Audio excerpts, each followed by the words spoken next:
No somos tus enfermeros, vieja inútil, me lo gritó mi hija después de mi cirugía, pero mi respuesta la dejó sin palabras frente a toda la familia.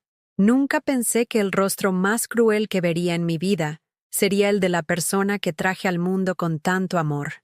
Hoy, voy a contarte algo que nunca pensé que contaría. Y si tú, por un segundo, sientes que esto te parece familiar, solo te pido que dejes un like y te suscribas. Me va a ayudar a continuar desahogándome.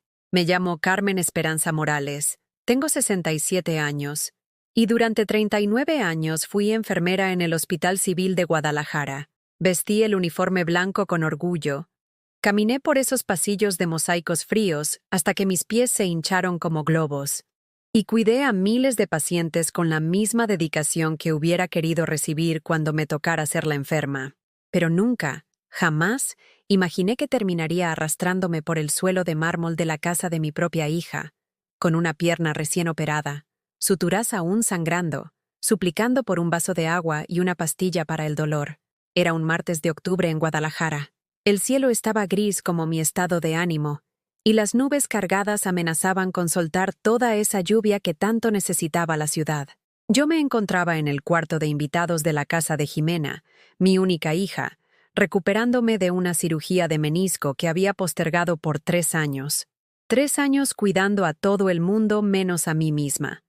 La habitación olía a desinfectante y a las gardenias del jardín que se colaban por la ventana entreabierta. Las paredes color beige me recordaban a las del hospital, pero aquí no había ningún timbre para llamar a las enfermeras. Aquí solo tenía mi voz. Cada vez más débil de tanto rogar por atención, llevaba 20 minutos gritando desde la cama. 20 minutos largos, eternos, donde mi vejiga estaba a punto de reventar, y el dolor de la pierna me subía como descargas eléctricas hasta la cadera. Podía escuchar risas desde la planta baja, el tintineo de copas de cristal, y la voz grave de mi yerno Álvaro contando alguna anécdota de su trabajo como director administrativo del Hospital Privado San Javier. «¡Jimena!», grité otra vez con lo que me quedaba de voz. «Por favor, mi niña. Necesito ayuda». Nada. Solo el eco de mi propia desesperación rebotando en las paredes frías. Fue entonces cuando tomé la decisión más humillante de mi vida: bajarme de la cama sola, con la pierna inmóvil, los puntos tironeando como alambres de púas y arrastrándome como pude hasta la puerta. El piso de mármol estaba helado contra mis palmas sudorosas, y cada movimiento era una agonía que me arrancaba lágrimas sin que pudiera detenerlas. La puerta del cuarto se abrió de golpe, y ahí estaba ella, Jimena Alejandra Morales, mi niña, mi orgullo, mi única razón de vivir durante décadas. Pero el rostro que me miraba no era el de mi hija, era el de una extraña furiosa, vestida con un elegante vestido negro de seda que yo le había pagado con mi aguinaldo del año pasado. «¿Qué haces ahí tirada en el suelo?», me preguntó, como si hubiera encontrado a un perro sucio en su alfombra persa. «Deja de dramatizar, mamá».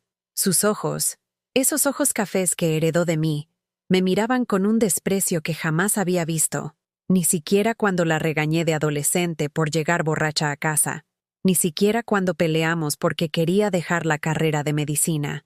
«Llevo 20 minutos llamándote», le dije entre sollozos. «Necesito ir al baño y tomar el analgésico. La pierna me duele mucho, mi amor. ¿Y yo qué culpa tengo de que no te oigamos desde abajo?», respondió, revisando su reloj Cartier dorado, ese que le regalé cuando terminó su residencia. «En media hora tenemos cena con el director del hospital. No podemos estar pendientes de ti todo el día». Algo se quebró dentro de mí en ese momento. No fue solo mi corazón, fue algo más profundo, más ancestral. Era la imagen que tenía de mi hija desvaneciéndose como humo en el aire frío de octubre. «Mi niña, solo necesito». «No soy tu niña», me interrumpió. «Tengo 42 años y soy jefa de cirugía. Deja de tratarme como si fuera una chamaca». La ayudé a levantarme, apoyándome en su brazo rígido, sintiendo cómo se tensaba cada músculo de su cuerpo como si mi contacto le diera asco.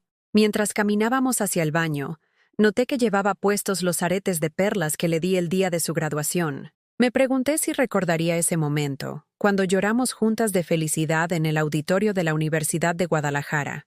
Probablemente no. Termina rápido, me dijo, dejándome en la puerta del baño. No puedo estar todo el día cuidándote como si fueras un bebé. En el baño, mientras me sostenía del lavabo de mármol blanco para no caerme, vi mi reflejo en el espejo. Una mujer de 67 años, con el cabello canoso despeinado, ojeras profundas como cráteres, y una mirada que ya no reconocía. ¿Cuándo me había vuelto invisible para mi propia hija? Cuando regresé a la habitación, Álvaro estaba ahí parado, ya con el saco de casimir puesto, mirando su teléfono con impaciencia. Al verme, soltó un suspiro que sonó como el aire escapando de un globo. ¿Otra vez necesita las pastillas? ¿No acabó de tomarlas? Le preguntó a Jimena, como si yo no estuviera presente. Es la hora, respondió mi hija, sin dignarse a mirarme. Hablaban de mí como si fuera un mueble, como si fuera una planta que regaban por obligación.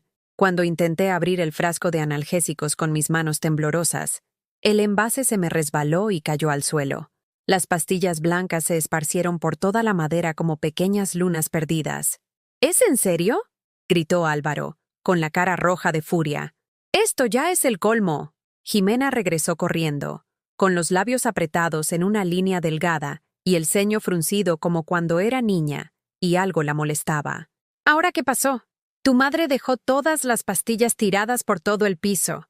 Voy a terminar cosiéndola otra vez si sigue con estos numeritos», gritó mi hija, señalándome como si fuera una criminal.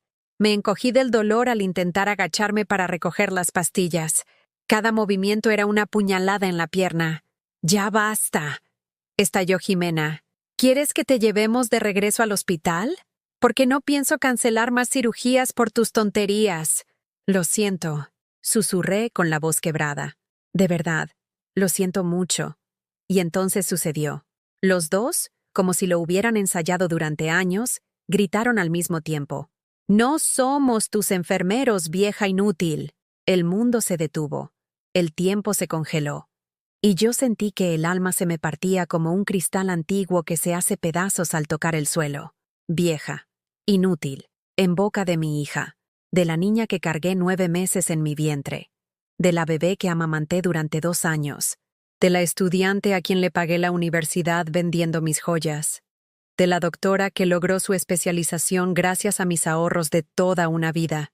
Esa noche no lloré, no grité, no supliqué perdón.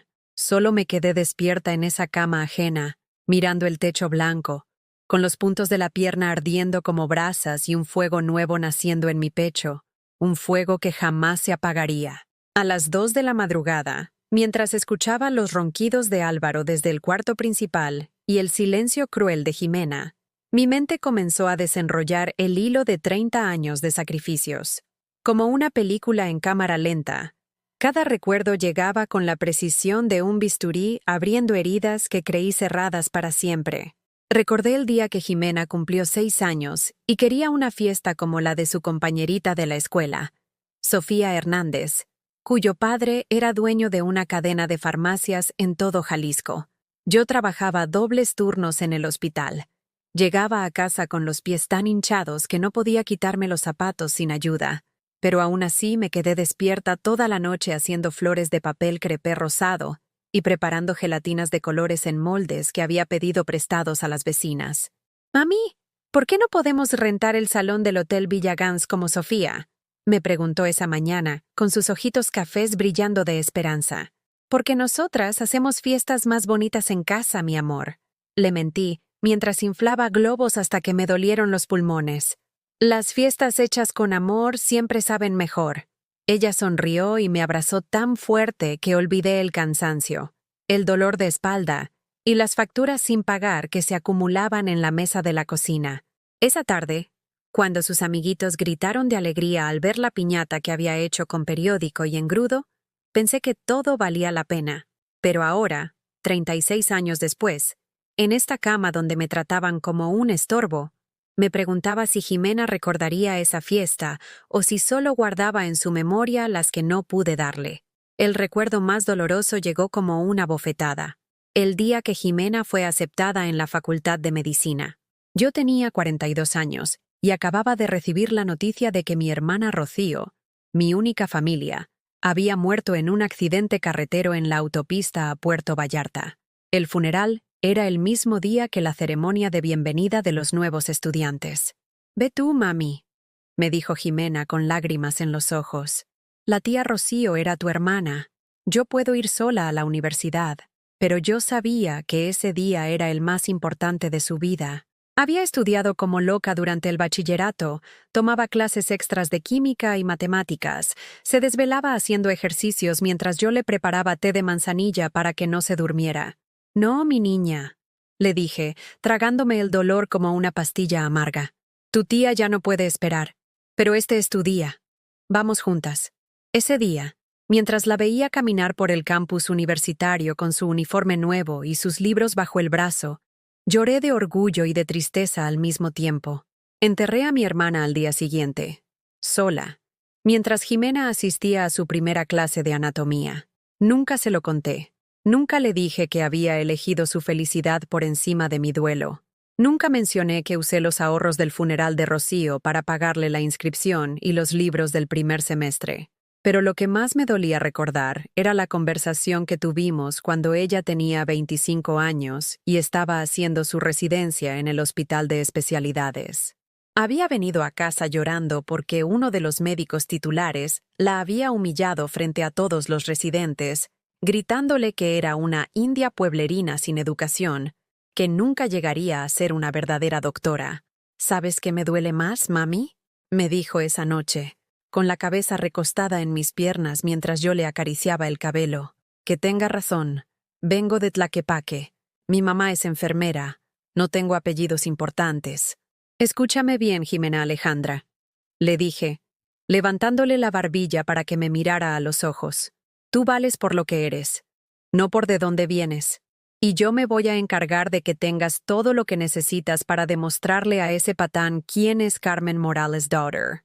Al día siguiente, saqué un préstamo del banco usando mi casa como garantía.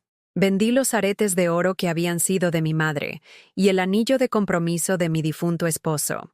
Con ese dinero le pagué un curso de inglés médico en el Instituto Anglo, clases particulares de cirugía con uno de los mejores doctores privados de Guadalajara, y hasta un guardarropa nuevo para que se viera como las hijas de los doctores ricos. Cuando Jimena se graduó como la mejor de su generación, cuando el mismo médico que la había humillado la felicitó públicamente, cuando recibió la propuesta para especializarse en el Hospital San Javier, yo estaba en la última fila del auditorio, llorando de orgullo con mi uniforme de enfermera porque no había podido pedir permiso en el trabajo.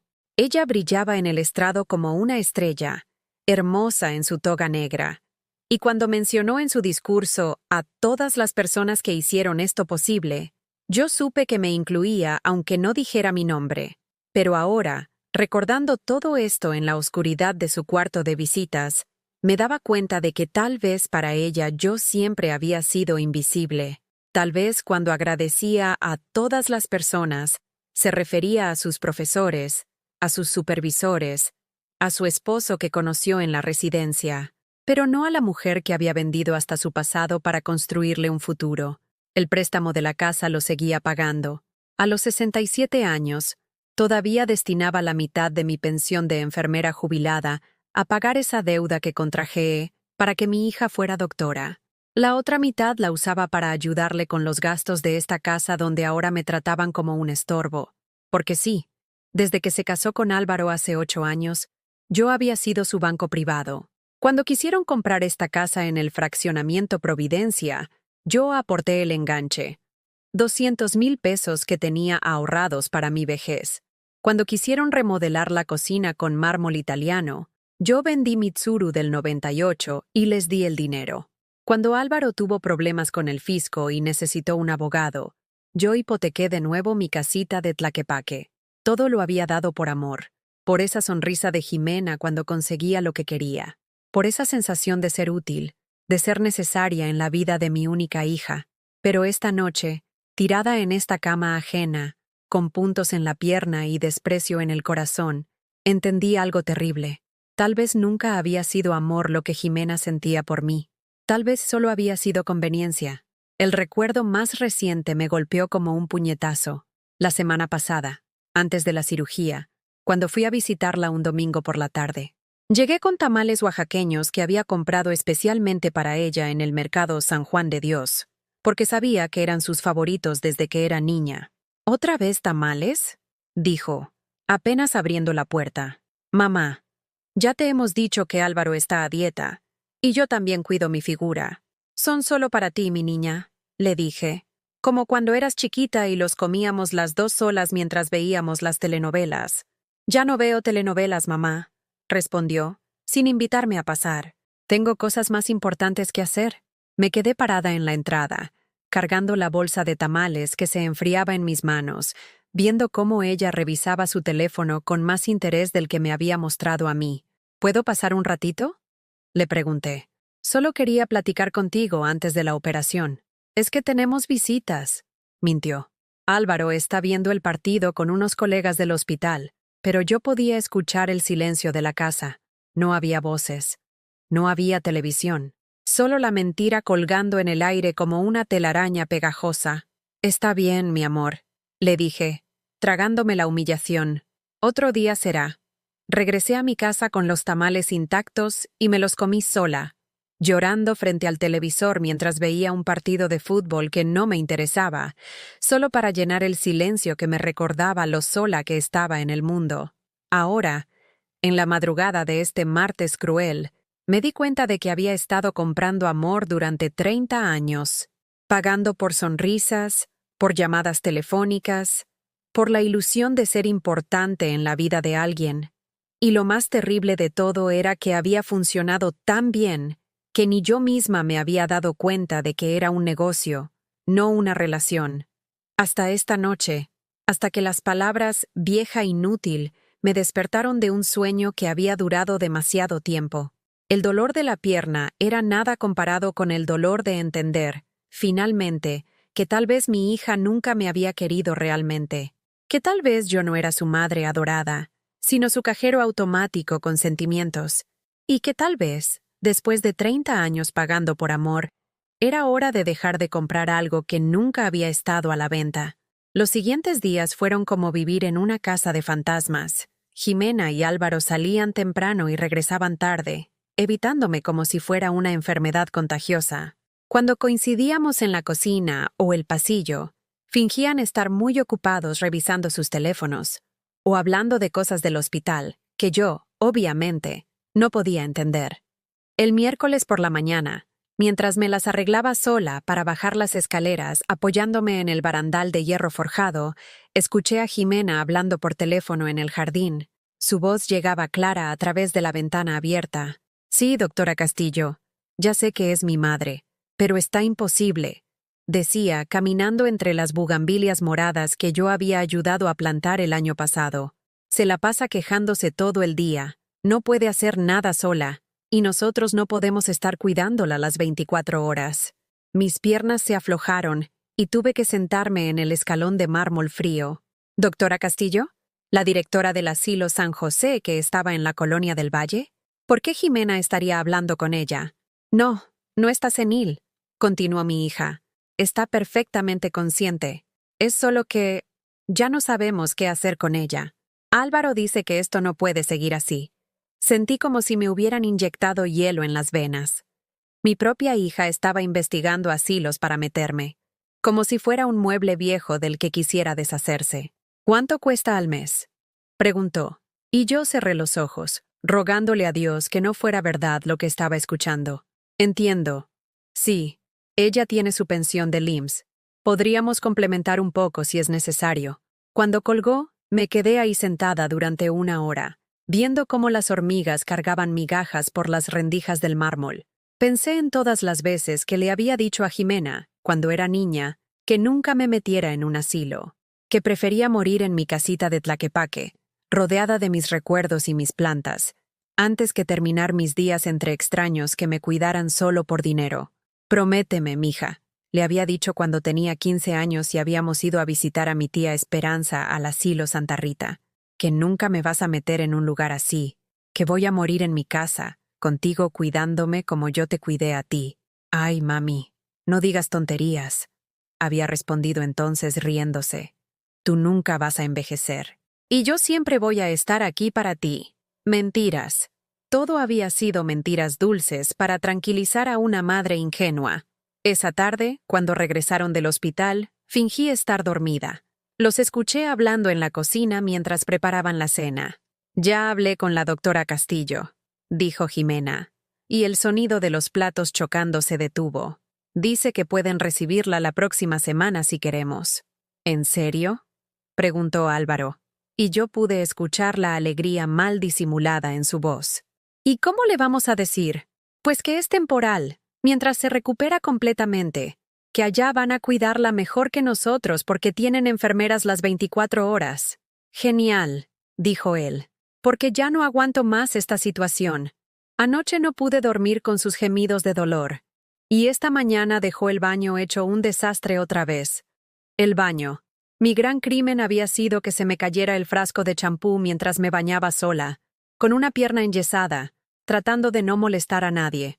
Había limpiado como pude con una toalla, pero aparentemente no había sido suficiente para los estándares de limpieza de Álvaro. Además, continuó él, mi madre viene a visitarnos el próximo fin de semana. No podemos tener a tu mamá aquí arrastrándose por toda la casa. Su madre, doña Patricia Sandoval, que vivía en una residencia de lujo en Puerto Vallarta y que venía a Guadalajara una vez al mes para que Álvaro la llevara de compras a Plaza Galerias y la invitara a comer en el restaurante Alcalde.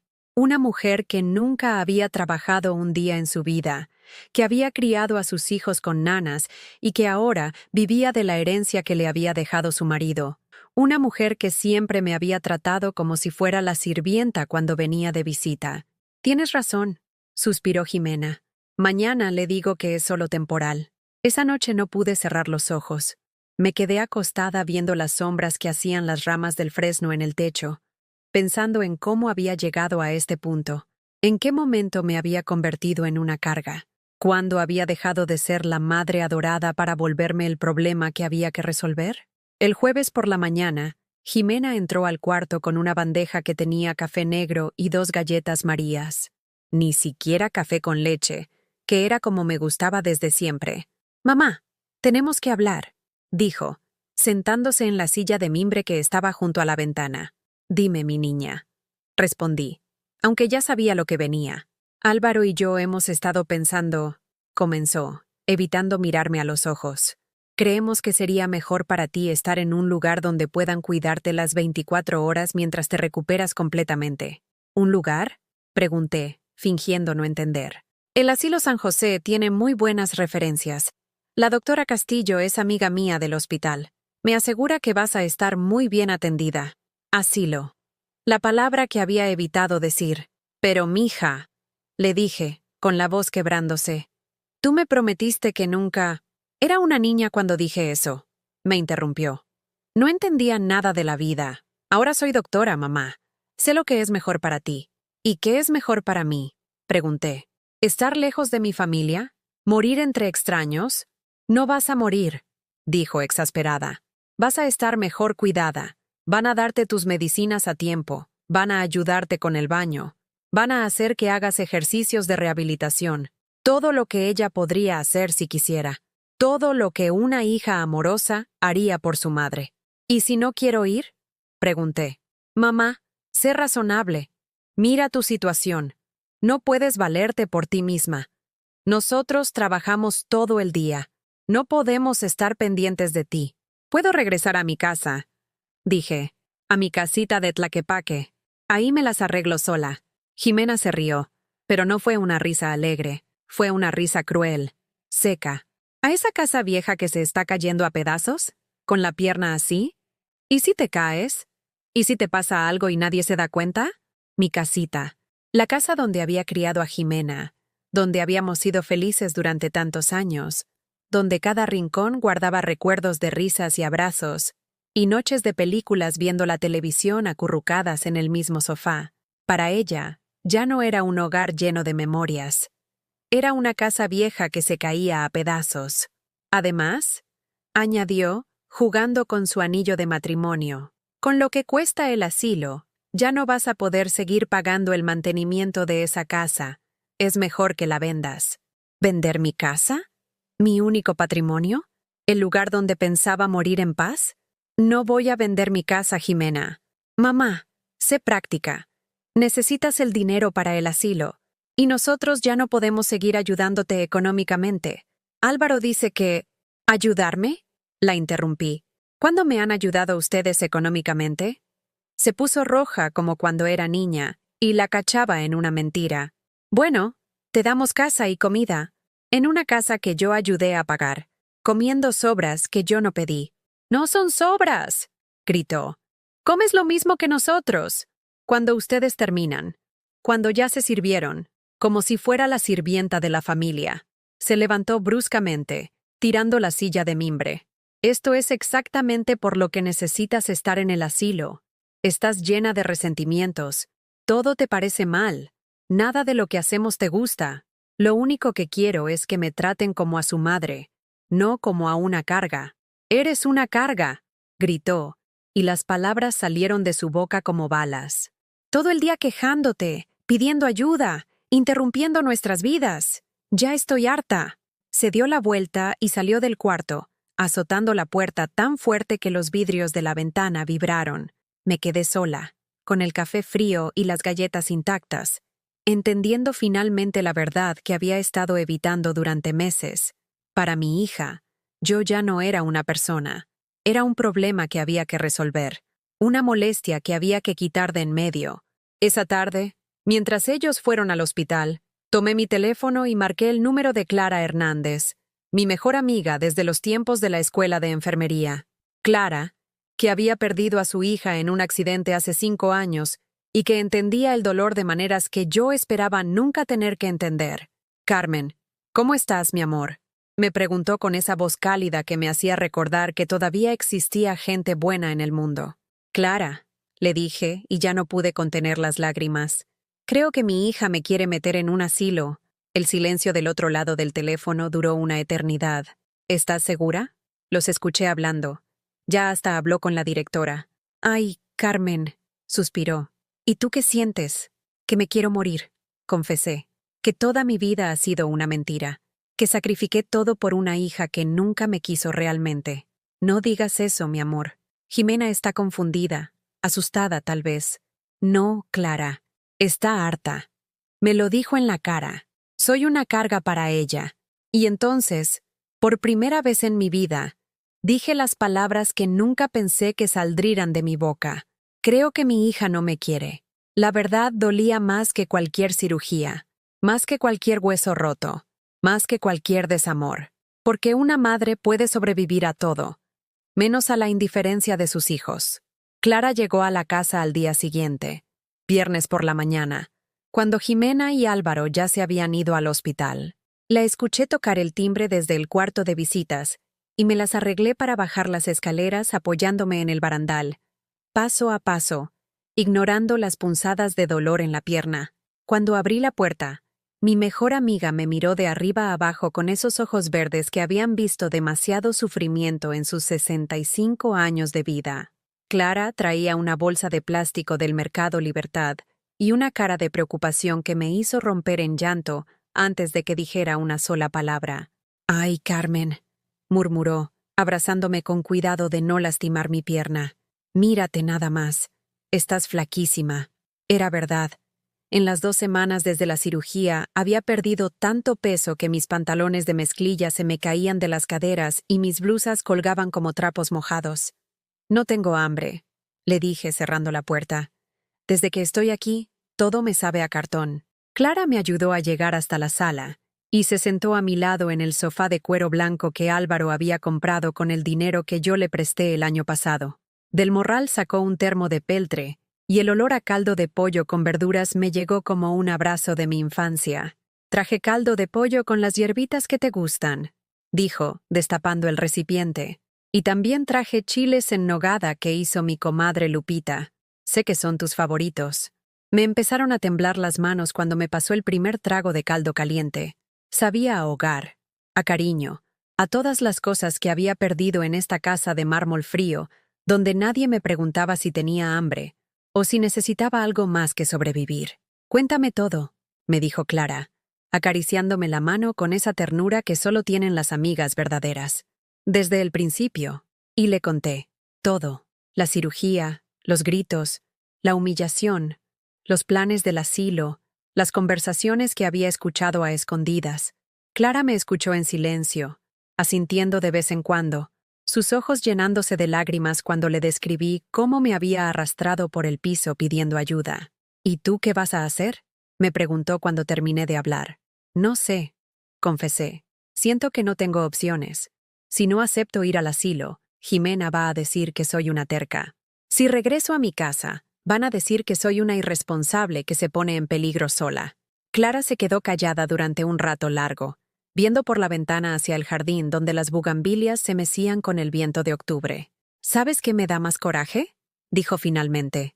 Que esa muchacha no tiene ni idea de quién es su madre. ¿Cómo? Carmen Esperanza Morales, dijo, volteándose hacia mí con una sonrisa triste. La mujer que trabajó en el turno de noche durante 15 años para que su hija pudiera ir a la escuela privada. La que se quedó despierta haciendo uniformes escolares porque no tenía dinero para comprar los nuevos. La que vendió hasta sus anillos de matrimonio para pagarle la universidad. Cada palabra de Clara era como un rayo de luz iluminando rincones de mi vida que yo misma había olvidado. La que caminaba 2 horas todos los días para no gastar en camiones, porque necesitaba ese dinero para los libros de texto de Jimena. La que trabajaba dobles turnos los fines de semana para pagarle las clases de inglés. ¿Esa mujer se va a dejar que la metan a un asilo como si fuera un mueble viejo? Pero Clara, protesté, yo ya estoy vieja, ya no sirvo para nada. Cállate la boca, me regañó, con esa autoridad que había aprendido en 30 años de ser supervisora de enfermeras. Tienes 67 años, no 97. Tienes toda tu mente perfecta. Tus manos funcionan, y tu corazón sigue latiendo fuerte. Lo único que tienes roto es la pierna, y eso se cura. Se levantó del sofá y empezó a caminar por la sala, como cuando daba instrucciones en el hospital. ¿Sabes cuál es tu problema, Carmen? Que te acostumbraste a ser invisible. Te acostumbraste a dar todo y no pedir nada. Te acostumbraste a ser la sombra de tu hija, en lugar de ser tú misma. Es que es mi hija, Clara. Es lo único que tengo en el mundo. ¡No!, gritó, deteniéndose frente a mí. Tú eres lo único que tienes en el mundo. Tu hija es un extra, un bonus, un regalo. Pero no eres responsable de hacerla feliz a costa de tu propia dignidad. Nunca había visto a Clara tan enojada. Se sentó otra vez a mi lado y me tomó las manos. Escúchame bien, me dijo, mirándome directo a los ojos. Yo perdí a mi Alejandra hace 5 años. Mi niña se murió en ese accidente carretero y yo me quedé sola para siempre. ¿Sabes lo que daría por tener a mi hija viva, aunque fuera malagradecida como la tuya? Se le quebró la voz al mencionar a Alejandra, su hija única que murió a los 38 años cuando un tráiler se pasó el alto en la carretera a Colima. Pero también sé, continuó secándose las lágrimas, que mi Alejandra jamás, jamás me habría tratado como Jimena te está tratando, porque yo la crié para que respetara a su madre, no para que la usara como cajero automático. ¿Tú crees que me está usando? ¿Tú qué crees?, me preguntó. ¿Cuándo fue la última vez que Jimena te preguntó cómo te sientes? No cómo está tu pierna, sino cómo te sientes tú. ¿Cuándo fue la última vez que te abrazó sin pedirte algo? ¿Cuándo fue la última vez que te dijo, «Te amo, mamá», sin que fuera porque acabaras de darle dinero? Me quedé callada porque no podía recordar ni una sola vez. ¿Y sabes qué es lo que más me da coraje?, siguió Clara. Que esa muchacha ni siquiera se da cuenta de lo que está perdiendo.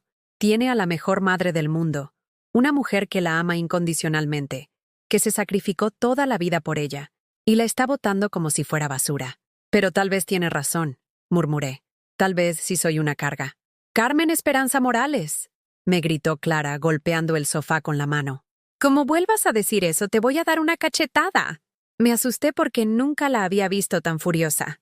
Una carga es alguien que no aporta nada, que solo toma y toma sin dar nada a cambio. ¿Eso eres tú? ¿Eh? ¿Eres alguien que solo ha tomado de su hija sin dar nada a cambio? No, pero... No hay peros, me interrumpió. Tú le diste la vida, la educación, El amor, la casa, el dinero, las oportunidades, todo. Y ahora que necesitas un poquito de cuidado por 2 meses mientras sanas de una cirugía, ¿resulta que eres una carga? Se levantó otra vez y se puso a caminar. ¿Sabes qué vamos a hacer? Me dijo. Vamos a recordar quién eres. Vamos a hacer una lista de todo lo que has hecho por esa ingrata. Y después vamos a decidir si de verdad merece todo lo que le has dado. Sacó una libreta de su bolsa y un bolígrafo azul. Empecemos por lo básico. ¿Cuánto dinero calculas que le has dado a Jimena en toda su vida? Colegiatura, libros, ropa, regalos, el enganche de esta casa, los préstamos. Ay, Clara, no sé. Nunca lo calculé. Pues vamos a calcularlo, dijo, sentándose otra vez. Porque necesitas saber exactamente cuánto vale el amor que le has dado, para que sepas cuánto respeto mereces a cambio. Empezamos a hacer números. La escuela privada desde el kinder hasta la preparatoria, la universidad privada, los cursos extras, la ropa, los viajes de estudios, el auto que le compré cuando cumplió 18, el dinero para el departamento cuando hizo la residencia, el préstamo para la especialización, el enganche de esta casa, las tarjetas de crédito que pagué cuando se casó, la remodelación de la cocina, los problemas con el fisco de Álvaro. Cuando terminamos, Clara escribió el número total en la libreta y me la enseñó. 2.400.000 pesos. 2.400.000 pesos que les había dado durante 30 años. ¿Y sabes cuánto te han dado ellos a ti? Me preguntó Clara. Techo y comida estos 15 días. Respondí. En una casa que tú ayudaste a pagar. Me recordó. Comida que tú costeas con tu pensión cuando haces el súper para toda la familia. Me quedé viendo ese número en la libreta. 2.400.000 pesos. Dinero que había ganado con turnos nocturnos, fines de semana trabajados, vacaciones vendidas, horas extras que me dejaron varices en las piernas y dolores de espalda que aún cargaba. Ahora dime, continuó Clara, si tú fueras a un banco y depositaras 2.400.000 pesos, ¿no esperarías que te trataran con respeto? ¿No esperarías que te dieran un buen servicio? ¿No esperarías que valoraran tu inversión? Sí, pues tú invertiste 2.400.000 pesos en tu hija, y ella te está dando el peor servicio al cliente de la historia. Por primera vez en semanas, me reí. Una risa pequeñita, pero real. ¿Sabes qué más me da coraje? Siguió Clara, guardando la libreta. Que tú sigues pagando. Con tu pensión le sigues pagando el súper, los servicios de esta casa, los lujos que se dan. Es que es mi hija. No, es una adulta de 42 años casada con un doctor que gana muy bien. No necesita que su mamá de 67 años, jubilada y recién operada, le pague los frijoles. Clara se levantó y fue hasta la ventana. Carmen, yo te voy a decir algo muy duro, pero necesitas escucharlo. Dime, tu hija te está maltratando. No físicamente, pero emocionalmente sí. Y tú lo estás permitiendo porque confundes el amor con la dependencia. Las palabras me golpearon como cachetadas. Amar a tu hija no significa permitir que te trate mal. Amar a tu hija significa enseñarle a ser una mejor persona, incluso si eso significa ponerle límites. ¿Pero cómo le pongo límites si depende de mí económicamente? Ella no depende de ti, gritó Clara. Tú dependes de ella. Dependes de que te necesite para sentirte útil. Dependes de que te pida dinero para sentirte querida. Dependes de sus migajas de cariño para sentirte viva. Cada palabra era un cuchillo clavándose en mi pecho, pero también era la verdad más clara que había escuchado en años. ¿Y sabes qué es lo más triste? Añadió Clara, regresando a sentarse conmigo, que mientras tú seas su cajero automático, ella nunca va a aprender a quererte de verdad, porque nunca va a necesitar hacerlo. Esa noche no pude dormir. Las palabras de Clara daban vueltas en mi cabeza como un disco rayado. Mientras tú seas su cajero automático, ella nunca va a aprender a quererte de verdad. Me levanté 3 veces para ir al baño. No porque lo necesitara, sino porque no soportaba estar acostada con esos pensamientos comiéndome por dentro. A las 4 de la madrugada, me senté en la cama y saqué de mi bolsa la tarjeta que siempre llevaba conmigo, la de mi cuenta de banco. Por primera vez en 30 años, me puse a pensar en algo que nunca había considerado. ¿Qué pasaría si yo dejara de ser el banco personal de mi hija? El sábado por la mañana, cuando Jimena y Álvaro bajaron a desayunar, yo ya estaba sentada en la mesa de la cocina, con una taza de café que me había preparado yo sola, caminando despacio, pero sin ayuda de nadie. Tenía enfrente una hoja de papel con números escritos con mi letra más clara. «Buenos días, mamá», dijo Jimena, sorprendida de verme ahí. «¿Cómo bajaste sola?» «Con cuidado», respondí, sin levantar la vista del papel. Álvaro se sirvió café del termo que ellos tenían siempre preparado con el café caro que compraban en Starbucks, el que nunca me ofrecían porque era muy fuerte para mí. Se sentó frente a mí con cara de aburrimiento, revisando su celular mientras masticaba un croissant que había calentado en el horno. «¿Qué es eso?», preguntó Jimena, señalando mi papel. «¿Cuentas?», dije simplemente. «¿Cuentas de qué?». Respiré profundo. Era el momento de decir algo que jamás pensé que diría. Estuve calculando cuánto dinero les he dado durante todos estos años. El ambiente cambió inmediatamente. Álvaro dejó de masticar y levantó la vista del teléfono. Jimena se puso tensa, con esa cara que ponía cuando era niña, y sabía que había hecho algo malo. «¿Para qué quieres saber eso?», preguntó mi hija, tratando de sonar casual. «Porque necesito entender algunas cosas», respondí doblando el papel. «Por ejemplo, necesito entender por qué 2 doctores que ganan muy bien necesitan que una enfermera jubilada les pague el súper todas las semanas». «Mamá, no es que necesitemos», comenzó Jimena. «Les he estado dando 3,000 pesos al mes para gastos de esta casa», la interrumpí. 36,000 pesos al año, durante 8 años. Son casi 300,000 pesos solo en gastos corrientes. «Bueno, pero tú vives aquí», dijo Álvaro, con esa voz condescendiente que usaba cuando me explicaba cosas como si fuera tonta. «Vivo aquí desde hace 15 días», le respondí, mirándolo directo a los ojos. Antes vivía en mi casa de Tlaquepaque, y aún así les mandaba dinero cada mes. Jimena se sentó a mi lado y trató de tomarme la mano, pero yo la retiré. «Mamá, ¿por qué estás haciendo estas cuentas? ¿Te dijo algo alguien?» «Me lo dijo mi conciencia», respondí. «Y también una amiga que me quiere de verdad». «¿Clara?», preguntó frunciendo el ceño. «Esa vieja chismosa siempre ha tenido envidia de nuestra relación». «No es chismosa», dije, sintiendo que la temperatura de mi voz bajaba varios grados. «Es la única persona que se ha preocupado por cómo me siento desde que salí del hospital». «Nosotros nos preocupamos por ti», protestó Jimena. «¿En serio?», pregunté. «Entonces díganme, ¿cómo duermo? ¿Bien o mal?». Se quedaron callados. «¿Qué es lo que más me duele además de la pierna?». Más silencio. «¿Cuándo fue la última vez que comí algo que realmente me gustara?». Álvaro se aclaró la garganta, incómodo. «Mamá, no entiendo a dónde quieres llegar». «Quiero llegar a que ustedes no me conocen», dije, levantándome de la silla con cuidado.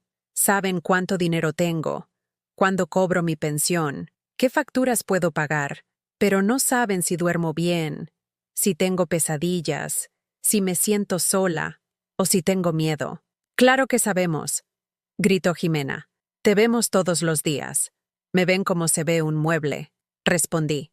«Está ahí, cumple su función, pero nadie se pregunta si está cómodo donde está».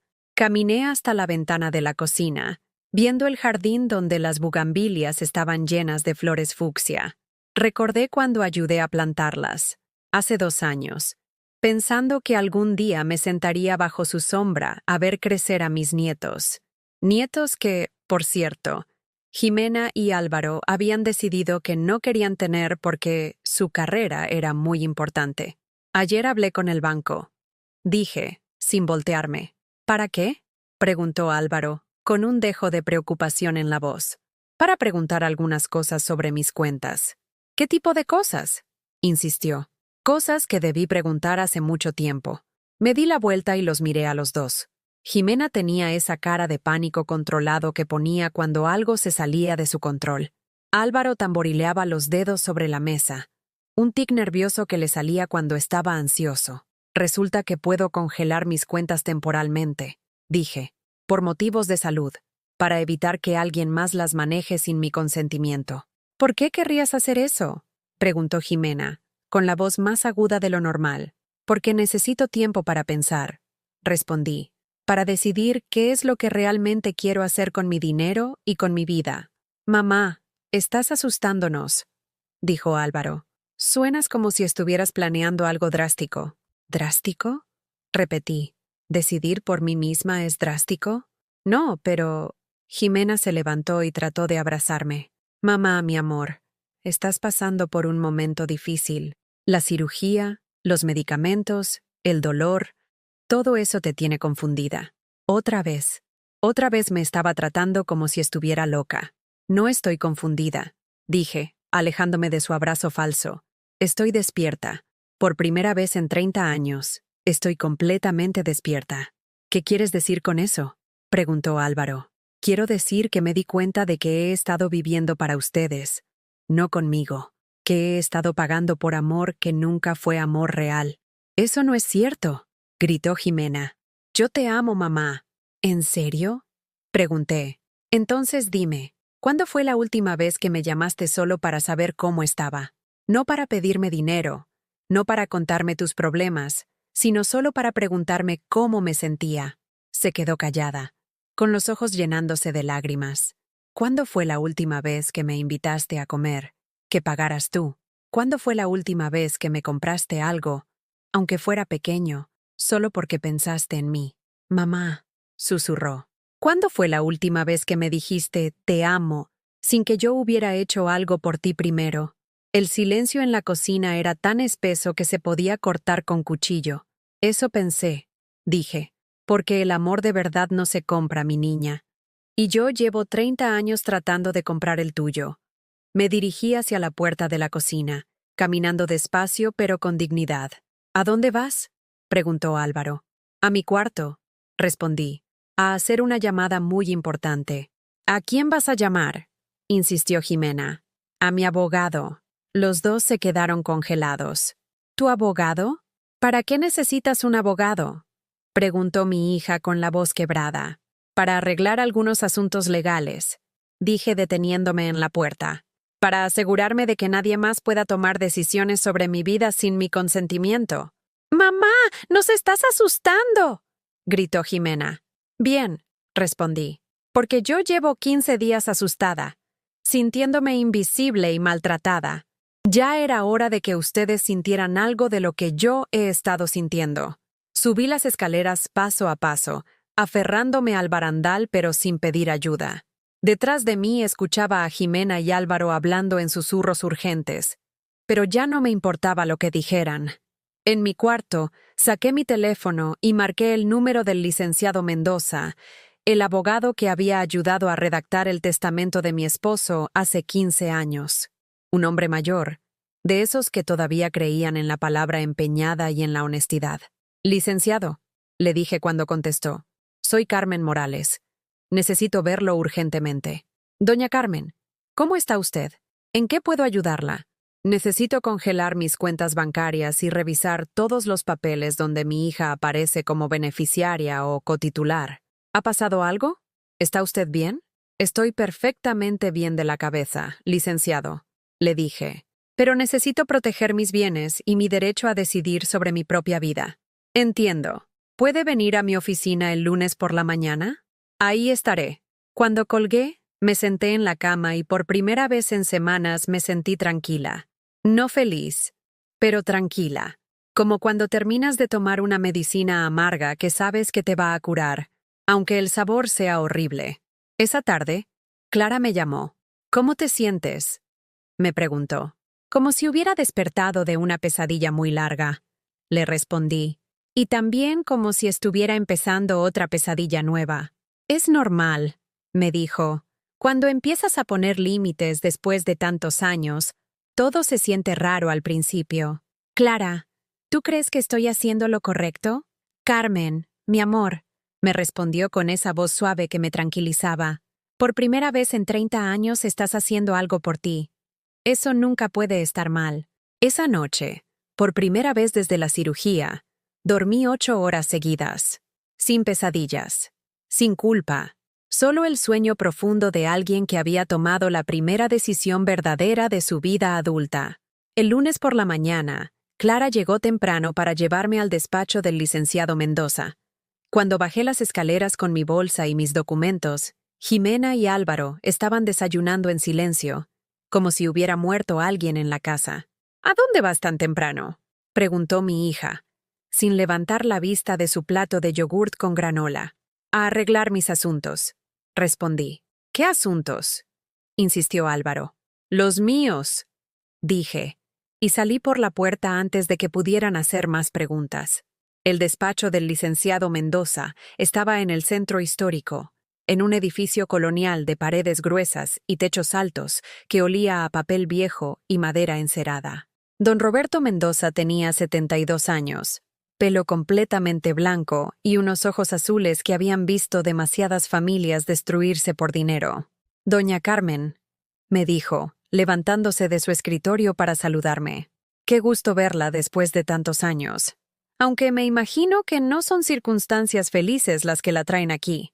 No, licenciado, admití, sentándome en la silla de cuero que Clara había acercado para mí. Necesito protegerme de mi propia familia. Le conté todo, desde el principio. Los gritos, la humillación, los planes del asilo, las conversaciones que había escuchado. El licenciado tomaba notas en una libreta amarilla, asintiendo de vez en cuando con expresiones que iban de la sorpresa a la indignación. Entiendo, dijo cuando terminé. Lamentablemente, no es la primera vez que veo casos así. Los hijos que ven a sus padres como fuentes de dinero en lugar de como personas.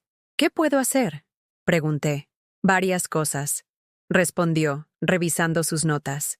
Primero, vamos a congelar todas sus cuentas bancarias inmediatamente. Segundo, vamos a revisar todos los documentos donde su hija aparece como beneficiaria o cotitular. Tercero, vamos a redactar un nuevo testamento. ¿Un nuevo testamento? Sí, porque me imagino que en el actual, su hija hereda todo. Era verdad. Jimena era mi única heredera universal. Y cuarto, continuó, vamos a redactar una carta poder revocando cualquier autorización que ella pudiera tener para actuar en su nombre. Pasamos 3 horas en el despacho. Clara esperó pacientemente en la sala, mientras el licenciado y yo revisábamos papeles, firmábamos documentos y cambiábamos mi vida legal completa. Cuando salimos, ya no era la misma mujer que había entrado. ¿Cómo te sientes?, me preguntó Clara mientras caminábamos por la plaza de armas. Asustada, confesé, pero también libre. Regresamos a la casa al mediodía. Jimena no había ido al hospital. Su auto estaba en la cochera y las cortinas de su cuarto estaban cerradas. Álvaro tampoco había salido. Cuando entré, los dos estaban sentados en la sala, esperándome como si fuera una adolescente que había llegado tarde a casa. Siéntate, mamá, dijo Jimena. Tenemos que hablar. Está bien, dije, sentándome en el sillón individual. Hablemos. ¿Qué hiciste?, preguntó Álvaro directamente. Proteger mis intereses, respondí. ¿Congelaste las cuentas?, insistió. ¿Sí? ¿Por qué?, gritó Jimena, levantándose del sofá. ¿Qué se supone que significa eso? Significa que por primera vez en 30 años nadie va a poder usar mi dinero sin mi permiso. Nosotros nunca hemos usado tu dinero sin permiso, protestó mi hija. Saqué de mi bolsa la libreta donde Clara y yo habíamos hecho las cuentas el viernes. ¿En serio?, pregunté. ¿Entonces me pueden explicar por qué desde enero han estado retirando 2,000 pesos extra de mi cuenta todos los meses? Se quedaron mudos. Sí, continué, porque resulta que cuando fui al banco a preguntar por mis movimientos, descubrí que ustedes han estado retirando dinero adicional sin decirme. Era para gastos médicos, tartamudeó Jimena. ¿De quién?, pregunté. ¿Míos? Porque yo pago mi seguro médico directamente al IMSS. Álvaro se aclaró la garganta. Eran gastos relacionados contigo. Medicinas, cosas así. Mentira, dije, con una calma que me sorprendió a mí misma. Eran gastos de ustedes que decidieron cargar a mi cuenta porque es más fácil gastar el dinero de la viejita que trabajar más horas. Mamá, eso no es justo, gritó Jimena. Nosotros trabajamos muchísimo. Y yo también trabajé muchísimo durante 39 años, respondí. pero nunca se me ocurrió robarle dinero a nadie para vivir más cómodamente. No es robar, protestó Álvaro. Es dinero familiar. No, lo corregí. Es mi dinero. Dinero que gané con mi trabajo, con mis turnos nocturnos, con mis sacrificios. Y ustedes decidieron que tenían derecho a él sin preguntarme. Jimena empezó a llorar, pero no eran lágrimas de tristeza, eran lágrimas de rabia. ¿Sabes qué, mamá?, dijo entre sollozos. Tienes razón. Sí hemos usado tu dinero. ¿Y sabes por qué? Porque cuidarte cuesta dinero. Los gastos extra de comida, de servicios, de tiempo que no podemos trabajar porque tenemos que estar pendientes de ti. ¿Cuidarme?, pregunté. ¿Me han estado cuidando? Por supuesto que sí. Entonces explícame por qué tuve que arrastrarme por el suelo pidiendo ayuda. Explícame por qué me gritan cuando necesito ir al baño. Explícame por qué están investigando asilos para meterme. Porque ya no podemos más, explotó Álvaro. Porque esto no puede seguir así para siempre. Tienes razón, dije, levantándome del sillón. No puede seguir así para siempre. Caminé hasta la ventana y respiré profundo. Por eso tomé algunas decisiones más en el despacho del abogado. ¿Qué decisiones?, preguntó Jimena con la voz temblorosa. Primera, ya no voy a darles dinero, ni un peso más. ¡Mamá!, gritó. Segunda, esta casa la van a tener que pagar ustedes solos a partir de ahora, sin mi ayuda. Eso es imposible, protestó Álvaro. Tú sabes que nuestros sueldos no alcanzan para todo. Pues entonces van a tener que trabajar más, como hice yo durante 30 años. ¿Y se puede saber por qué estás haciendo esto?, gritó Jimena. Porque me di cuenta de algo muy triste, respondí, volteándome hacia ellos. Me di cuenta de que ustedes no me quieren, solo quieren mi dinero. Eso no es cierto. ¿No? Entonces háganme una prueba muy sencilla. ¿Cuál? Digan que ya no necesitan ni un peso mío. Digan que me van a cuidar sin recibir nada a cambio, solo por amor. Digan que van a cancelar los planes del asilo y que me van a tratar con el respeto que merezco, sin importar si les doy dinero o no. El silencio que siguió fue la respuesta más clara que podrían haber dado. Eso pensé, dije. Mamá, estás siendo muy injusta, murmuró Jimena. Nosotros sí te queremos, pero también tenemos nuestras vidas, nuestras necesidades, y yo también tengo las mías. La interrumpí. Por ejemplo, la necesidad de que me traten como a un ser humano, no como a un objeto molesto. Nunca te hemos tratado como a un objeto, ¿no? Entonces, ¿cómo llaman a alguien que se arrastra por el suelo pidiendo ayuda y ustedes le gritan, «vieja inútil»? Jimena bajó la cabeza. Eso fue un momento de desesperación. No, dije, fue un momento de verdad. Por fin dijeron lo que realmente piensan de mí. Caminé hacia las escaleras. ¿A dónde vas?, preguntó Álvaro. A empacar mis cosas, respondí. Me voy de esta casa. ¿A dónde?, gritó Jimena siguiéndome. No tienes a dónde ir. Me voy a mi casa, dije. A mi casita de Tlaquepaque que ustedes tanto desprecian. Pero no puedes cuidarte sola. Ya veremos, respondí. Porque lo que sí sé es que no puedo estar peor de lo que estoy aquí. Subí las escaleras paso a paso, con Jimena detrás de mí suplicando, gritando, prometiendo que las cosas iban a cambiar. Pero yo ya no la escuchaba. En el cuarto, saqué mi maleta vieja, esa de cuero café que había comprado hace 20 años para un viaje a Acapulco que nunca hice porque tuve que usar ese dinero para pagarle algo a Jimena. No recordaba qué. Empecé a empacar mi ropa, mis medicinas, las pocas fotografías que había traído. Jimena se sentó en la cama, llorando. «Mamá, por favor, no te vayas», me suplicaba. «Podemos arreglar esto. Podemos hablar. ¿Podemos qué?», pregunté, sin dejar de empacar. ¿Seguir fingiendo que me quieren mientras me tratan como basura? ¿Seguir pretendiendo que soy su madre mientras planean meterme a un asilo? No vamos a meterte a ningún asilo, porque ya no pueden, dije, porque ya no tienen acceso a mi dinero para pagarlo. Clara llegó media hora después. Había llamado desde el cuarto para pedirle que viniera por mí. Cuando bajé con mi maleta, Álvaro estaba en la sala con los brazos cruzados y cara de funeral. Esto es lo que pasa cuando la gente mayor se vuelve paranoica, le dijo a Clara, como si yo no estuviera presente.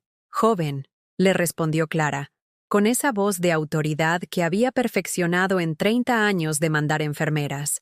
Lo único paranoico aquí es creer que pueden maltratar a una madre, y que ella se va a quedar callada para siempre. Jimena me siguió hasta el coche, llorando y gritando que estaba cometiendo un error, que la familia se arreglaba hablando, que me iba a arrepentir. Tal vez, le dije antes de subir al auto, pero lo que sí sé es que no me voy a volver a arrepentir de tratarme a mí misma con respeto. Cuando el coche arrancó, vi por el espejo lateral cómo Jimena se quedó parada en la banqueta, viendo cómo su cajero automático se alejaba para siempre. Por primera vez en 15 días, sonreí. Mi casita de Tlaquepaque me recibió como un abrazo tibio después de una tormenta helada. Cuando Clara abrió la puerta principal y el olor a bugambilias y tierra húmeda me llegó directo al corazón, supe que había tomado la decisión correcta. La casa estaba exactamente como la había dejado hace un mes, antes de la cirugía. Las paredes de adobe pintadas de amarillo claro, las macetas de barro con geranios rojos en el patio, la mecedora de mimbre donde me sentaba las tardes de domingo a ver pasar a los vecinos. Todo pequeño, todo sencillo, todo mío. ¿Estás segura de que vas a estar bien aquí sola?, me preguntó Clara, ayudándome a desempacar en mi recámara. Más segura que en los últimos 15 días, le respondí, colgando mis blusas en el ropero de madera que había sido de mi madre. Y era verdad.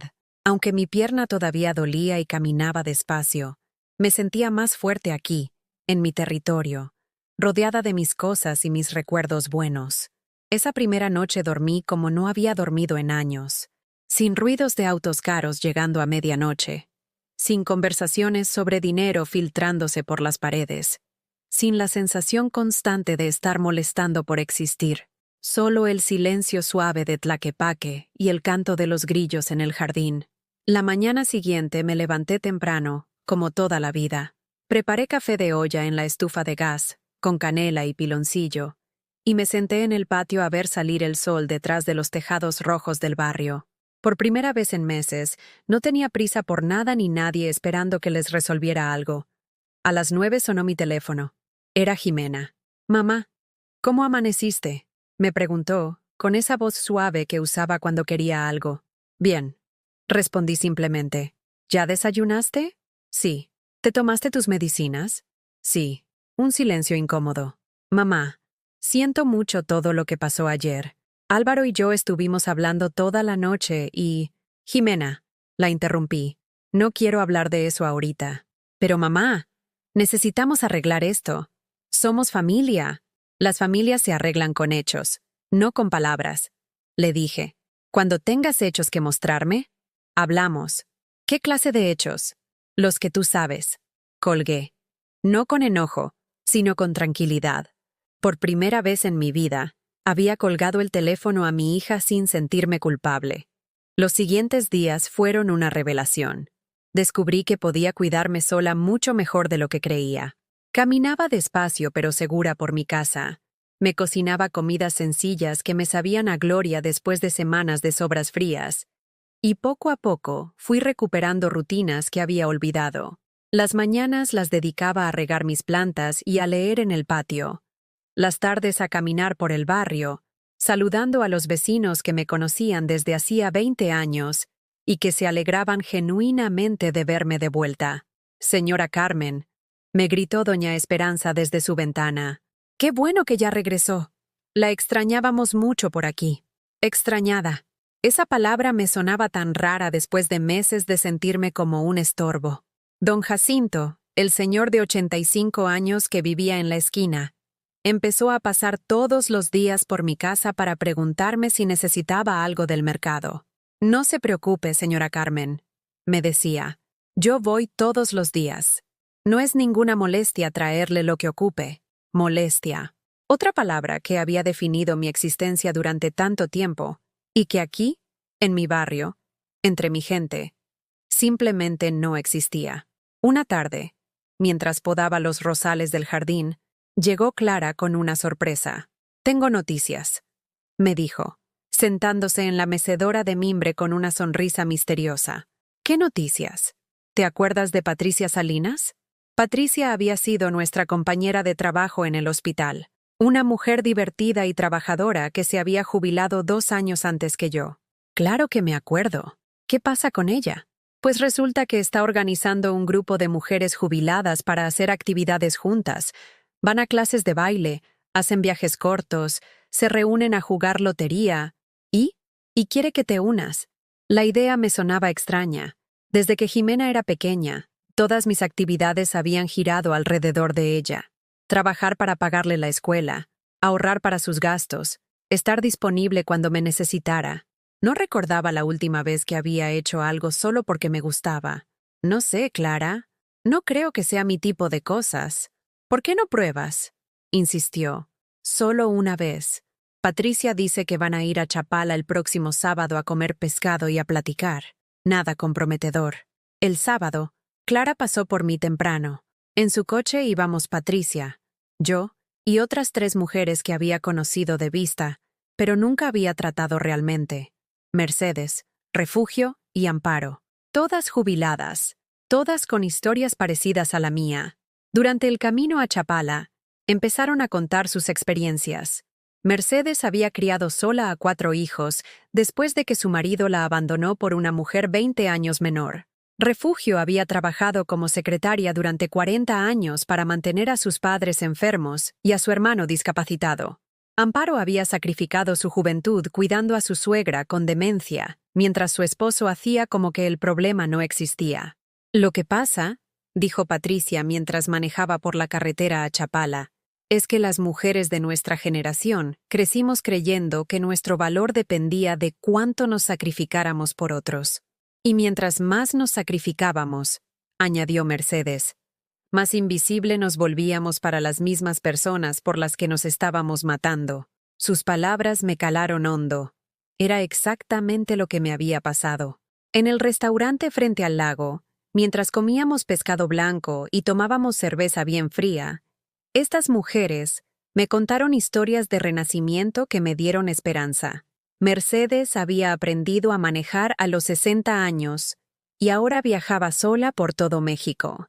Refugio había empezado a tomar clases de pintura y vendía sus cuadros en el mercado de artesanías. Amparo había abierto una pequeña cocina económica en su casa y ganaba más dinero del que había visto en su vida. Lo que tenemos que entender, me dijo Patricia, es que la vida no se acabó porque ya no somos útiles para otros. Se empezó porque ahora somos útiles para nosotras mismas. Regresé a casa esa tarde con algo que no había sentido en años. Emoción por el futuro. Las llamadas de Jimena se volvieron menos frecuentes y más desesperadas. Ya no preguntaba cómo estaba o si necesitaba algo. Ahora las conversaciones siempre terminaban con referencias veladas al dinero. Mamá, ¿sabes que la mensualidad de la casa se vence pronto? Ya lo sé. Le respondía. Es tu casa, es tu responsabilidad. Pero mamá, tú sabes que con lo de la crisis económica... Jimena, hay ofertas de trabajo en todos los periódicos. Si necesitan más dinero, trabajen más horas. No es tan fácil. Para mí tampoco era fácil trabajar turnos dobles para pagarte la universidad, pero lo hice porque era mi responsabilidad como madre. Ahora es su responsabilidad como adultos. Un mes después de haberme ido de su casa, Jimena llegó a Tlaquepaque sin avisar. Era un domingo por la tarde, y yo estaba en el patio leyendo una novela que había comprado en el mercado de libros usados. «Hola, mamá», me dijo desde el portón, con una voz pequeñita que no le escuchaba desde que era niña. «Hola, Jimena», respondí, sin levantarme del libro. «¿Puedo pasar?» «Es tu decisión». Entró despacio, viendo la casa como si fuera la primera vez que la visitaba. Se veía cansada, con ojeras profundas y el pelo menos arreglado de lo normal. «Te ves bien», me dijo, sentándose en la silla de plástico que tenía enfrente de mi mecedora. «Me siento bien. La casa se ve... bonita. Siempre ha sido bonita. Solo que ahora la cuido a alguien que la aprecia». Nos quedamos en silencio varios minutos. Ella jugaba con sus manos. Yo seguía leyendo. «Mamá», empezó finalmente. «Dime, tuviste razón». Levanté la vista del libro por primera vez. «¿En qué?» «En todo». susurró con los ojos llenándose de lágrimas. En que solo te veíamos como una fuente de dinero, en que no te tratábamos como merecías, en que nunca te preguntábamos cómo te sentías realmente. Cerré el libro y la miré directamente. ¿Y qué te hizo darte cuenta? Estos últimos meses han sido un infierno, admitió. Álvaro y yo peleamos todo el tiempo por dinero. Tuvimos que vender el coche de él. Yo tengo que trabajar guardias extra en el hospital. La casa... Mamá, creo que vamos a perder la casa. ¿Y? Y me di cuenta de que cuando tenía problemas, nunca te buscaba para que me escucharas o me consolaras. Solo te buscaba para que me resolvieras todo con dinero. Por primera vez en 30 años, mi hija estaba siendo completamente honesta conmigo. ¿Y ahora qué quieres? Le pregunté. Quiero... Se quebró su voz. Quiero conocer a mi mamá, no a la señora que me resolvía los problemas. Quiero conocer a Carmen Esperanza Morales, la mujer. ¿Y estás dispuesta a conocerla aunque no tenga dinero que darte? Sí, murmuró, porque me di cuenta de que prefiero tener una madre pobre que me quiera, a no tener madre para nada. Nos quedamos viendo durante un rato largo. Vi en sus ojos algo que no había visto en años. Vulnerabilidad real, no manipulación. Está bien, le dije finalmente, pero con una condición. ¿Cuál? Que empecemos desde cero, como dos mujeres adultas que se están conociendo, sin expectativas, sin deudas del pasado, sin promesas del futuro, solo siendo nosotras mismas. ¿Crees que sea posible? No lo sé, admití, pero por primera vez en mi vida, estoy dispuesta a intentarlo. Esa tarde tomamos café de olla en el patio, y por primera vez en décadas, mi hija me preguntó por mis sueños, mis miedos, mis esperanzas. No me pidió nada, solo me escuchó. Y yo empecé a contarle quién era Carmen Morales cuando no estaba siendo la mamá de Jimena. Era un comienzo, pequeño, frágil, incierto, pero real. 6 meses después, mientras regaba mis geranios en el patio de mi casita de Tlaquepaque, me detuve a observar cómo había cambiado mi vida. Era una mañana de abril y el aire olía a lluvia reciente y flores frescas.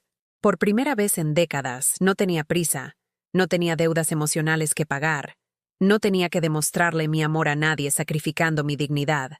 Mi pierna había sanado completamente. Caminaba sin dolor por el mercado de San Pedro, platicaba con las señoras que vendían verduras, regateaba el precio del pescado, no porque necesitara ahorrar, sino porque era divertido.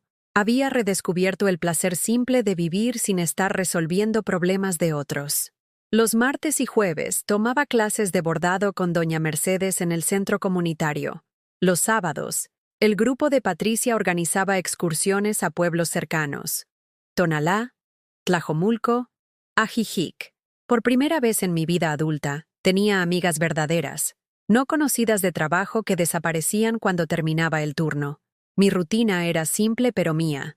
Me levantaba al amanecer, preparaba café de olla, leía el periódico en el patio mientras escuchaba a los pájaros cantar en el fresno del jardín. Desayunaba fruta fresca que compraba en el mercado. No las sobras de lo que otros habían dejado. Cocinaba lo que se me antojaba, cuando se me antojaba, para mí. Las tardes las dedicaba a bordar manteles que vendía en el tianguis de los domingos, o simplemente a sentarme en mi mecedora a ver pasar la vida del barrio. Los niños que corrían detrás de las pelotas, las señoras que colgaban ropa en los patios, don Jacinto que seguía pasando todos los días a preguntarme si necesitaba algo del mercado. ¿Cómo está, señora Carmen?, me preguntaba siempre. Muy bien, don Jacinto, le respondía. Muy bien, y era verdad. Estaba muy bien, no feliz a cada momento, porque la vida real no es así, pero sí en paz conmigo misma, sin esa ansiedad constante de estar fallándole a alguien, sin esa culpa permanente de no ser suficiente, sin esa sensación de estar viviendo prestado en un mundo que no me pertenecía. Jimena venía a visitarme cada 15 días, siempre los domingos por la tarde. Al principio nuestras conversaciones eran tensas, forzadas, como dos extrañas tratando de encontrar temas en común. Pero poco a poco, con paciencia, empezamos a conocernos realmente. Descubrí que mi hija tenía miedo. Miedo de no ser suficientemente buena doctora, miedo de que Álvaro la dejara por una mujer más joven, miedo de envejecer sola y sin hijos. Miedos que nunca me había contado porque solo me buscaba cuando necesitaba soluciones, no cuando necesitaba ser escuchada. Yo le conté de mis propios miedos, del terror que sentía cuando ella era pequeña y se enfermaba, pensando que no tenía dinero para un doctor privado, de las noches que me quedaba despierta calculando cómo pagar sus útiles escolares, de la soledad que cargué durante años después de que murió su papá, fingiendo que era fuerte para que ella no se sintiera desprotegida. ¿Por qué nunca me dijiste que tenías miedo?, me preguntó un domingo, mientras tomábamos limonada en el patio. Porque creía que las madres tenían que ser invencibles. Le respondí, que si te dejaba ver mis debilidades, no ibas a respetarme. ¿Y ahora? Ahora sé que el respeto real viene de la honestidad, no de la perfección. Álvaro nunca volvió a visitarme. Según Jimena, seguía resentido porque yo había destruido su estabilidad financiera al cortar el subsidio que les daba. Al principio me dolía que me viera como un villano por negarme a seguir siendo su fuente de dinero gratis. Pero después entendí que su resentimiento era la confirmación de que había tomado la decisión correcta. Si alguien te odia por no permitir que abuse de ti, nunca te quiso realmente. Una tarde de mayo, mientras bordaba rosas en un mantel blanco, sonó mi teléfono. Era un número que no reconocía. ¿Señora Carmen Morales?, preguntó una voz joven. Sí, soy yo. Mi nombre es Diego Contreras. Soy nieto de la señora Patricia Salinas. Ella me dio su número porque quería preguntarle algo. Diego resultó ser un estudiante de psicología de 25 años que estaba escribiendo su tesis sobre el maltrato psicológico hacia adultos mayores dentro de las familias mexicanas. Había escuchado mi historia a través de su abuela Patricia y quería saber si estaría dispuesta a participar en su investigación. No busco morbo ni detalles íntimos, me explicó cuando vino a visitarme la semana siguiente. Busco entender cómo las mujeres de su generación encuentran la fuerza para salir de situaciones de abuso emocional familiar. Hablamos durante 3 horas. Diego tomaba notas en una tablet mientras yo le contaba mi experiencia, desde los primeros síntomas de maltrato hasta el día que decidí irme de la casa de Jimena. ¿Qué fue lo más difícil de todo el proceso?, me preguntó. Aceptar que mi hija no me quería como yo creía, respondí. Darme cuenta de que había confundido necesidad con amor durante 30 años. Y lo más liberador, descubrir que podía vivir sin ser útil para otros. Que mi valor como persona no dependía de cuánto diera o cuánto me necesitaran. Cuando terminamos la entrevista, Diego me dijo algo que me marcó profundamente. Señora Carmen, usted no se imagina cuántas mujeres necesitan escuchar su historia. ¿Cuántas abuelas están viviendo exactamente lo mismo que usted vivió, sintiéndose culpables por poner límites a hijos abusivos? 3 meses después, Diego me invitó a la presentación de su tesis en la Universidad de Guadalajara. Era un auditorio lleno de estudiantes, profesores y trabajadores sociales. Cuando presentó mi caso como ejemplo de empoderamiento tardío en mujeres de la tercera edad, sentí algo que nunca había experimentado. Orgullo por mi propia fortaleza.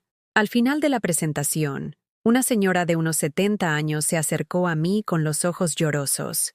Gracias, me dijo simplemente. Mi historia es muy parecida a la suya.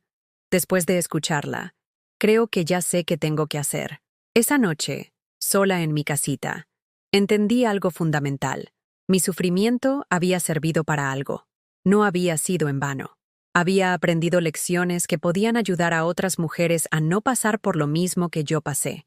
1 año después del día que me arrastré por el suelo pidiendo ayuda, Jimena llegó a mi casa con una noticia inesperada. Mamá, Álvaro y yo nos vamos a separar, me anunció, sentada en el patio donde ahora teníamos nuestras conversaciones más importantes. ¿Cómo te sientes con eso?, le pregunté, en lugar de preguntarle por qué o darle consejos no pedidos. Asustada, admitió, pero también aliviada. Me contó que la crisis económica que habían vivido después de que yo dejé de subsidiarlos había sacado a la luz problemas más profundos en su matrimonio. Álvaro la culpaba de haber malogrado a su mamá, de haber perdido la fuente de ingresos extra por tratarme mal. Nunca se responsabilizó por su propio comportamiento. ¿Sabes qué me da más tristeza? Me dijo, que se casó conmigo pensando que tenía una suegra rica que nos iba a mantener para siempre. Nunca me quiso a mí. Quería el paquete completo. ¿Y tú qué vas a hacer? Empezar otra vez, respondió. Buscar un departamento pequeño que pueda pagar con mi sueldo. Aprender a vivir con lo que gano, no con lo que puedo conseguir de otros. ¿Y cómo te sientes conmigo? Le pregunté. Se quedó callada un rato largo. Avergonzada, dijo finalmente. Avergonzada de cómo te traté. Agradecida de que tuvieras el valor de ponerme límites cuando yo no pude ponérmelos a mí misma. Esa tarde, mi hija me abrazó por primera vez en años sin pedirme nada a cambio, solo porque quería abrazarme. Hoy, 2 años después de haberme ido de su casa, mi relación con Jimena no es perfecta, pero es real. Nos vemos cada semana, a veces en mi casa, a veces en la suya pequeña pero digna cerca del hospital. Hablamos de nuestras vidas, de nuestros miedos, de nuestros planes. Yo le cuento de mis clases de bordado y mis viajes con las amigas. Ella me platica de su trabajo, de los pacientes que salva, de las dificultades económicas que está aprendiendo a enfrentar sola. Ya no me pide dinero. No porque no lo necesite a veces, sino porque entiende que nuestra relación vale más que cualquier cantidad económica. Cuando genuinamente necesita ayuda, me pregunta si puedo y quiero ayudarla, y respeta mi respuesta, sea sí o no. Ya no soy su cajero automático. Soy su madre. La diferencia es enorme. Esta mañana, mientras preparaba café de olla en mi cocina pequeña pero mía, reflexioné sobre todo lo que había aprendido en estos 2 años de libertad.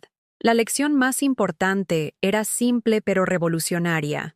Nunca es tarde para empezar a valorarte a ti misma. Durante 65 años, creí que mi valor dependía de cuánto daba a otros. Ahora, a los 69, sé que mi valor existe simplemente porque existo yo. No tengo que ganármelo, no tengo que comprarlo, no tengo que demostrarlo sacrificándome hasta desaparecer. Soy valiosa porque soy Carmen Esperanza Morales. Punto. ¿Y tú, que me has acompañado en esta historia hasta el final, quiero preguntarte algo? ¿Has vivido o conoces a alguien que haya pasado por algo parecido a lo que yo viví? Si es así, déjamelo saber en los comentarios. Y si esta historia te hizo reflexionar sobre tu propia vida, si te ayudó a entender que nunca es tarde para poner límites y recuperar tu dignidad, por favor dale like a este video y suscríbete al canal. Tu apoyo me ayuda a seguir compartiendo estas historias que tal vez lleguen a alguien que necesita escucharlas tanto como yo necesitaba contarlas. Porque a veces, las historias más dolorosas terminan siendo las más liberadoras. Y a veces, perder todo es la única manera de encontrarte a ti mismo.